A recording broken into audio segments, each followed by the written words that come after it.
అది కూడా మేము తీసుకోవడం జరుగుతుంది.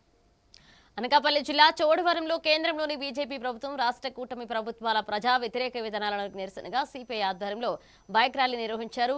జిల్లా సహాయ కార్యదర్శి రెడ్డిపల్లి అప్పలరాజు ర్యాలీని ప్రారంభించారు. ధరల పెరుగుదల నియంత్రణ, పంటలకు చట్టబద్దమైన కనీస మద్దతు ధర, ఉపాధి కల్పన, కార్మిక హక్కుల పరిరక్షణ, షుగర్ ఫ్యాక్టరీల పునరుద్ధరణ, రైతులు కార్మికులకు బకాయిల చెల్లింపు వంటి డిమాండ్లను నాయకులు వినిపించారు. సెప్టెంబర్ 1 నిర్వహించే చెలో ఢిల్లీ కార్యక్రమాన్ని విజయవంతం చేయాలని సిపిఐ నాయకులు పిలుపునిచ్చారు. వర్గాలు కానీ కష్టం లేకుండా ఉండదు.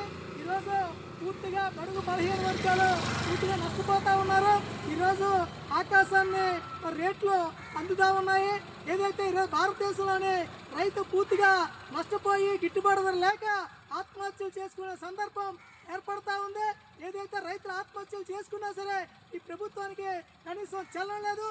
ఇప్పటికే కార్మిక చట్టాలన్నీ కలిపి నేల రాశారు. అదే పరిస్థితులను ఈరోజు ప్రైవేటీకరణకి ముఖ్యంగా ఈరోజు కేంద్ర ప్రభుత్వం, రాష్ట్ర ప్రభుత్వం కూడా ప్రతి పరిశ్రమలు కూడా ప్రైవేటీకరణ చేస్తూ ఉన్నారు. ఇది విశాఖపట్నం ఉన్న స్టీల్ ప్లాంట్ దగ్గర నుంచి, గనుల దగ్గర నుంచి అన్ని కూడా ప్రైవేటీకరణ చేస్తూ ఉన్నారు. ఏదైతే ప్రైవేటీకరణ చేస్తే నిరుద్యోగ సమస్య రోజు రోజుకి పెరిగిపోతూ ఉంటుంది. ఏదైతే మనం ఈ 12 సంవత్సరాల కాలంలో ఈ బీజేపీ, ఆర్ఎస్ఎస్ కూటమిలో ఈరోజు పూర్తిగా నష్టం